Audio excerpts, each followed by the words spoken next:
Thanks, Mary. Yeah, we'll try to move things along here. Sangitamo, good morning. Thank you to Mary and Claudia and the Native Peoples Law and Policy Institute, the James Rogers College of Law, and the Indigenous Peoples Law Program. I think I covered them all. If I didn't, I apologize, but this is the fourth year that I've been here, and it's always a really good event. There's a lot of great information that gets presented and taken away, and more importantly, some wonderful relationships that are begun here and that continue for many years into the future, and hopefully will have a constructive and productive impact in your communities.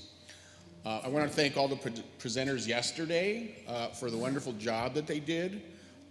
Kristen Ruppel, apparently there's only 2 of her books that exist in the state of Arizona, and they've both been handed out now, so I'm sure we'll get some more of those.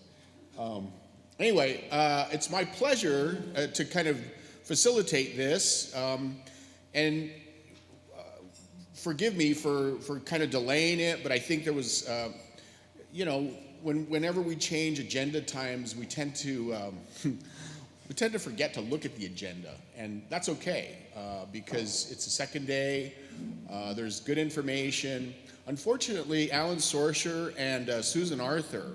Alan is from the Securities and Exchange Commission, and Susan is from the FINRA, the Financial Industry Regulatory Arm. I forgot what it's called. That's close, right? Were unable to make it. They're in DC, and they got stuck in that snowstorm and the travel prohibition. So, but Sean's gonna cover their piece of the information. There's lots of good material that they sent to us, so that's all out in the hall on the table. So we might as well just jump right into it. I wanted to ask Vince if he could come up and maybe say a few words to kick it off again. One of the things that maybe didn't get emphasized yesterday about Vince Logan, the fact that he's the 4th special trustee for American Indians, presidential appointed and Senate confirmed, is that he also spent some time in the investment world. So this area is near and dear to him. This is one of the things that the Office of the Special Trustee thinks is extremely important especially for tribal leaders to be familiar with. We have vendors all the time that come into your council chambers, call you up and say, hey, I got a product for you. So we want to make sure that you're comfortable with the language, that you understand that there are certain things that people are required to do, and Vince is familiar with those, and hopefully we'll say a few things about that. So, Mr. Logan. Good morning. All right, so let me put this down here for a second. I don't want to mess the slides up like yesterday. I hope everyone had a good night. We did. We had some fun last night. It's good to see people, see old friends. So today, we're going to talk about tribal investment, and of course the arrow's going up, so that's good. I think it is going up today, so that's good. What Jim was just talking about, and I do want to mention a few things.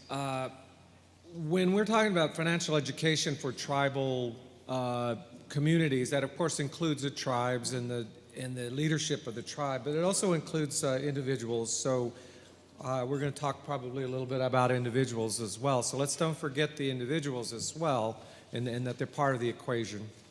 I see Brian Ross here, our Director of Financial Education. He speaks the language of individual financial planning, and Sean Spruce does as well. So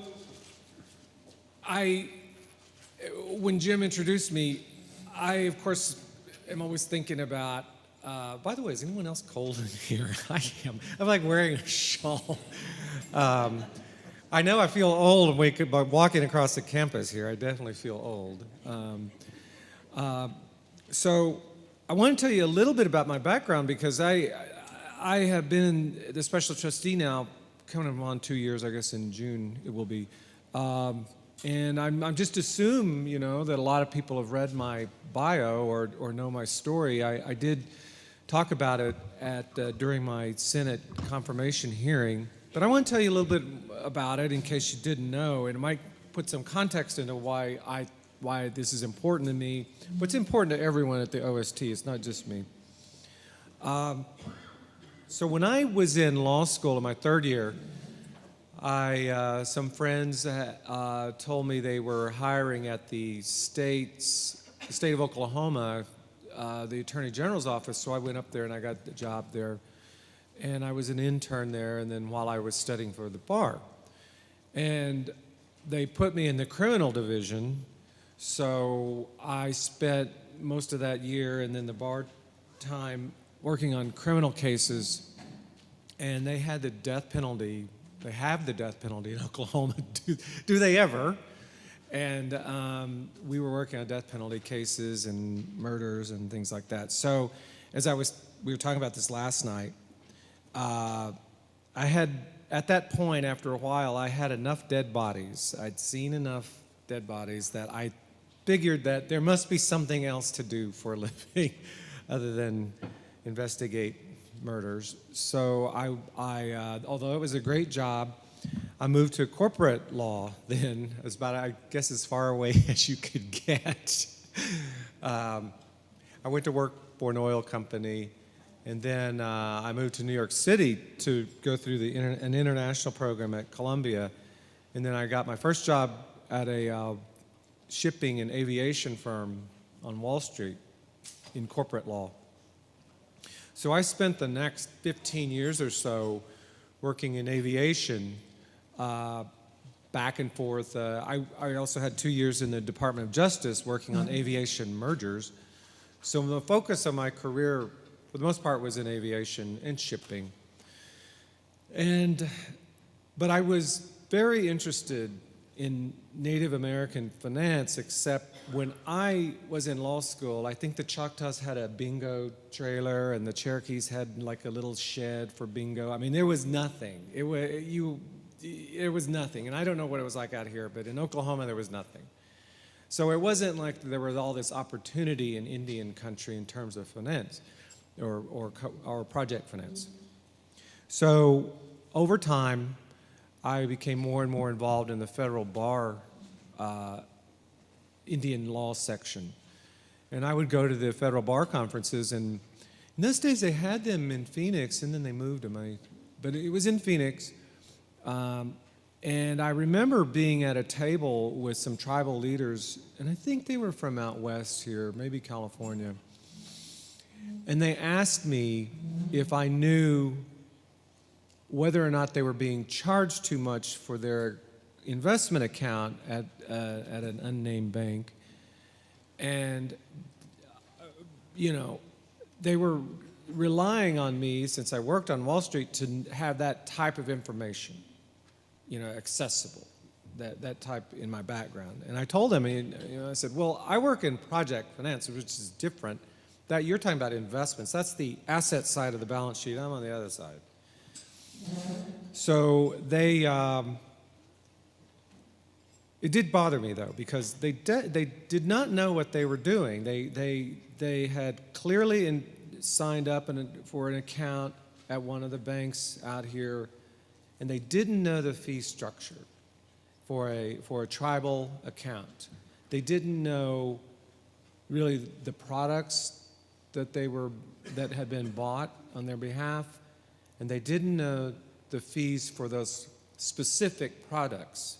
It might have been a wrap account where they just charged one general fee, but I'm not sure. He was describing their portfolio, and it was substantial money. That I do remember. So I went back to my firm. But I was working back in New York at a hedge fund law firm, and I was talking to the partners back there, and I said, it's just troubling because I don't know enough about this. And this tribe was asking me my opinion. So I did what I do, is I decided to learn the topic. I decided to study. and figure it out. So I asked a very prominent partner at my law firm in New York what his thoughts were, and he said, well, we can move you over to Merrill Lynch if you want to, and you can become an investment advisor. So I did. I left law. That was 2005 or so. And when I got to Merrill Lynch, they put me in the private bank, which for the most part, I spent the 3 or 4 years there working for high net worth families in New York City. We had a large group of the Jewish philanthropic organizations, and so I learned two things. I learned customer service for the family, for the high net worth family, but I learned institutional investing. That's slightly different than family investing, okay? The institutional investing involves boards, minutes, votes. I mean, as any board, many of you are with tribal nations, you know how boards go. So I learned the two things there. So they sent me to school. I went to school and school and school, and I got license and more licenses, and I could sell a number of products. They sent me out to get high net worth family money, and then they sent me to, I went to tribal nations too. So that's how I got into this industry. Now I'm an investment advisor, professional, and I'm institutional focused, but I still work high net worth families. So I knew, when I thought about it, I could tell tribes are kind of in the middle there. We're kind of like institutions because it's a tribal nation, but we're also kind of like families because we invest like families. We invest somewhat for our children and for the elderly. So I saw pieces of that. So I consider it to be a hybrid. And I would tell people at the bank, I said, they would ask me about tribal nations. They read in the paper, tribes are making so much money in Arizona and California, why don't they invest more and wisely? And I said, well, perhaps they don't know. So clearly my career focused at that point on financial education, particularly institutional investing. So if there's anything, the first thing I hope you take from this is institutional investing. It is the concept that I have preached for tribes for a number of years.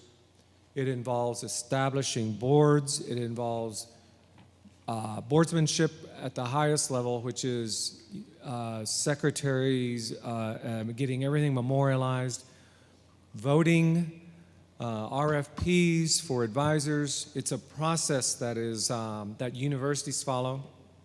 That, as I said, I was working with the Jewish philanthropic organizations in New York. Everyone follows this in this world. And it reminds me of something else, that when people would come to me at these tribal conferences, tribes would come up to me and they would say, oh, we want to invest our money like the Southern Utes, or we want to invest our money like the Seminoles, or any of these other gold standard tribes. I would say, in my opinion, you should invest your money like the University of Michigan. That's how you should invest your money. Or the University of Arizona in their endowment. That's my opinion. Not everyone agrees with that, but that's how I view it. So that's how I stepped into this world. But the second thing I want to talk to you briefly about, I don't know how much time I have. You're good. Okay. Is the term liquidity event. This is something I learned at the bank. So when companies, families, start a business in New York City or Tucson, no matter where, and they have success, the family has a lot of money, and they invest the money with their advisors, with Wells Fargo or Chase, whoever is out here. But then eventually, if the business becomes so large, what they do often, they don't always do this, but a lot of times, they'll get an advisor from an investment bank, and they'll sell that business to investors through the IPO process. So they'll sell a business, a substantial business, and they'll get the money from the sale.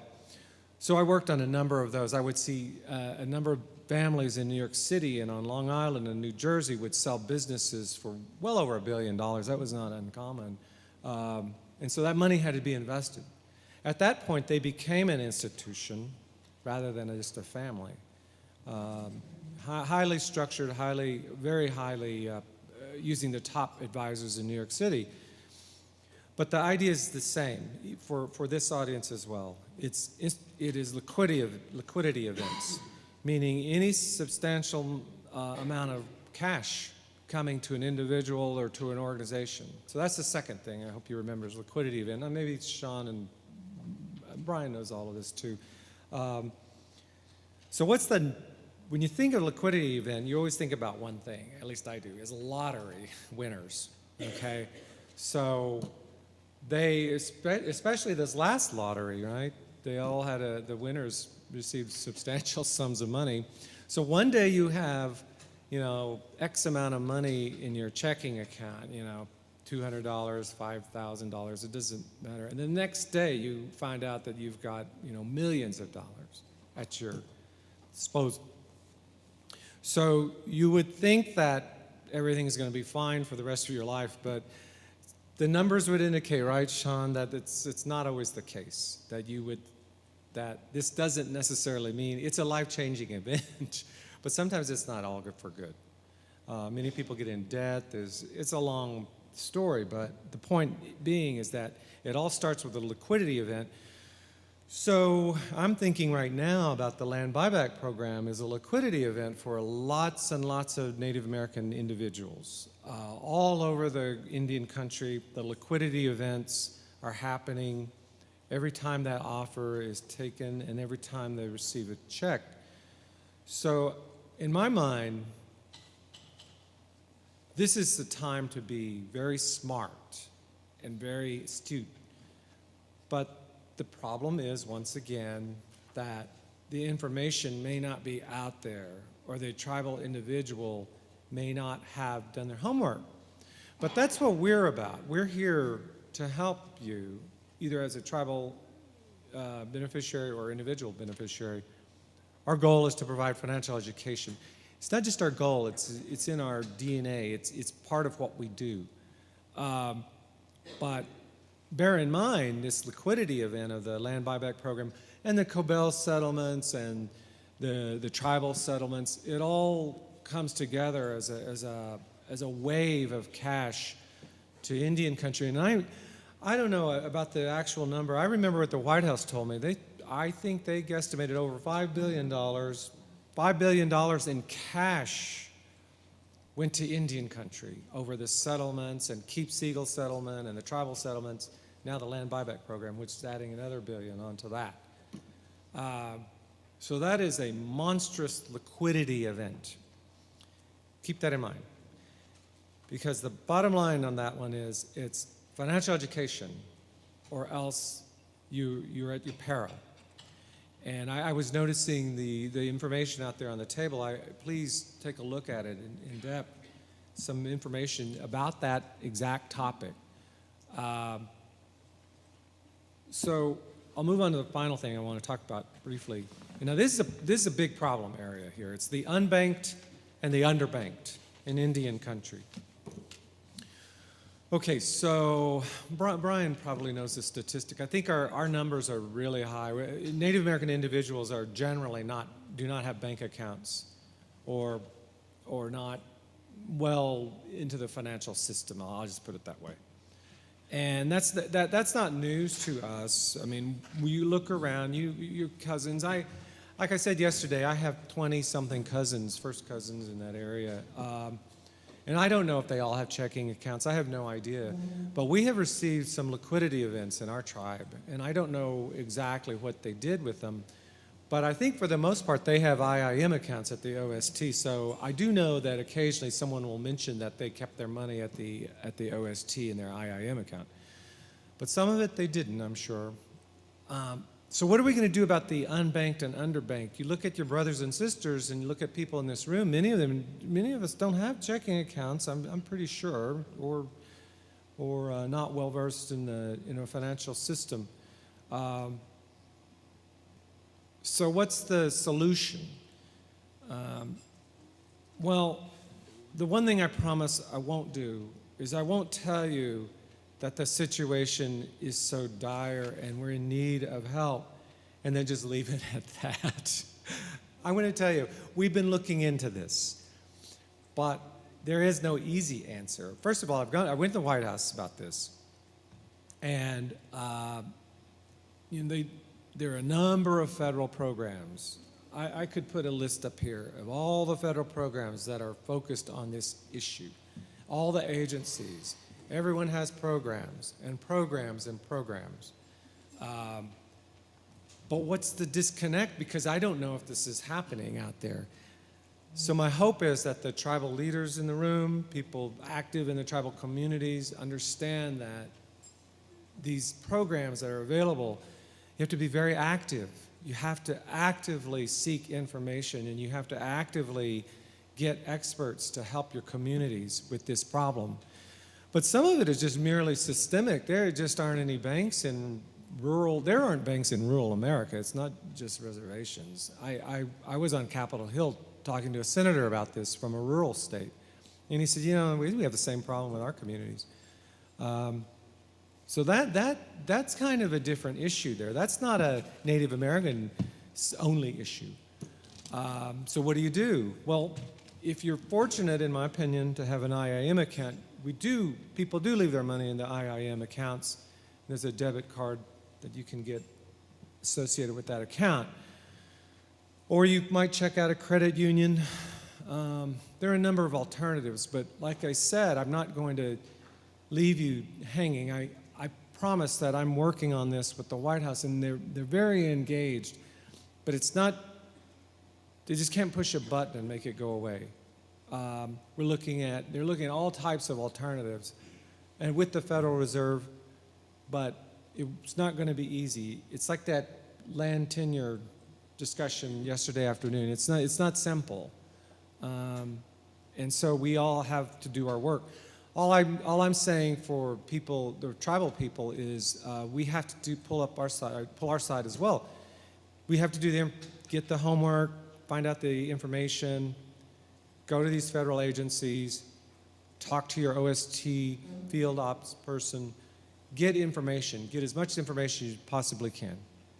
But if your communities are using check cashing in businesses and have no checking account, it's a problem. And like I said, I see good information outside, so I urge everyone to go take a look at that. I hope the 3 items that I talked about, I hope that helps frame what I think today, what we're going to talk about today. We are talking about liquidity events. We will be talking about unbanked. We will talk about institutional investing in one way or another. So that's my message for today.